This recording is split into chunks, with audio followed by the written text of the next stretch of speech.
Good morning, Lori here of Interior Jewels. How are you? I am planting some of my outdoor plants here, and I wanted to share a tip when deciding the flowers that you need to go into your pots, which could be quite large. Sometimes you're looking for more established plants to fill them up.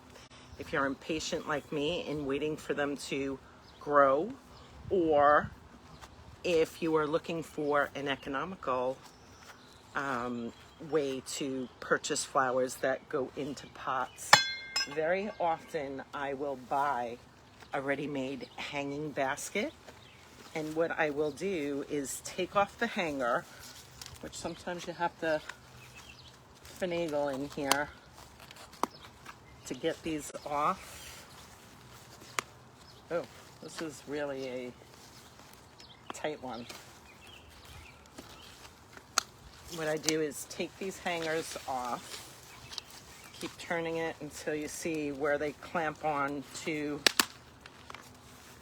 the pot, and just take them off. But you can see how large this is, and these are multiple plants planted in here.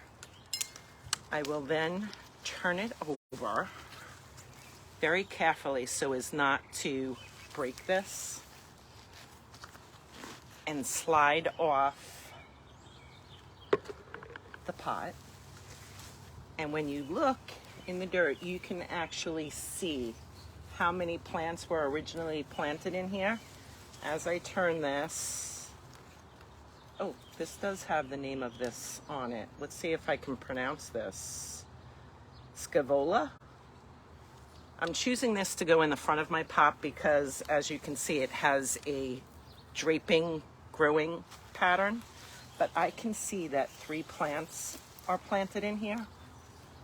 So what I'm going to do is take my garden shovel, and I am going to very carefully cut around where they are planted.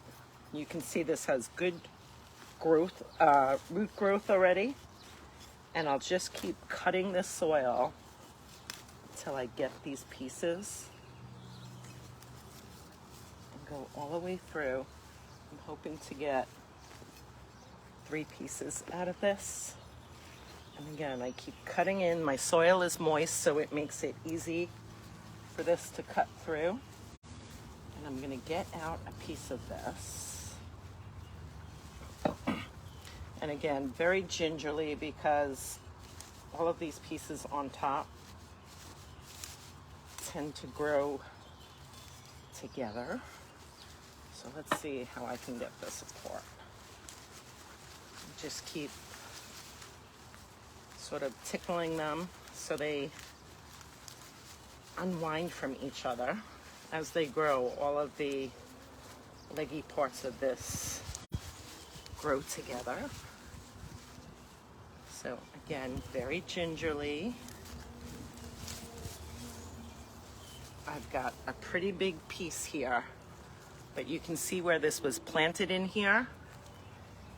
And I'm gonna get 3 pieces out of this, and look at how big already this is.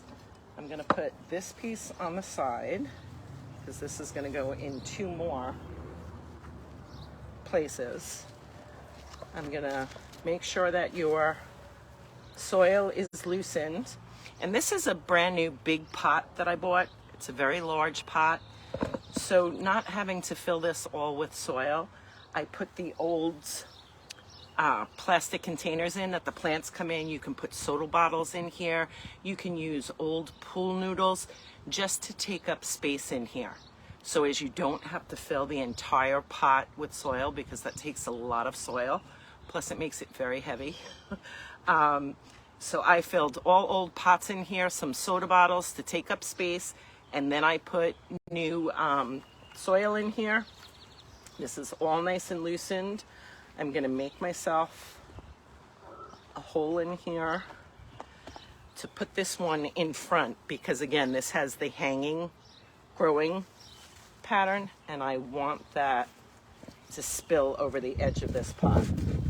When I put that in, I'm gonna put the dirt around it, and then I am going to fill in with my taller items in the back.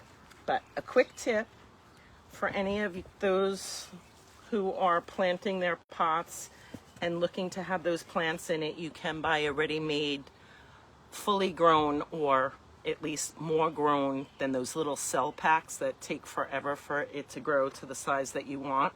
This already adds such impact because it's so much larger than the others would be. So I hope you enjoy that tip. If so, please give me a like, subscribe to my channel for more tips like this, and let me know if you have any questions. Have a great day.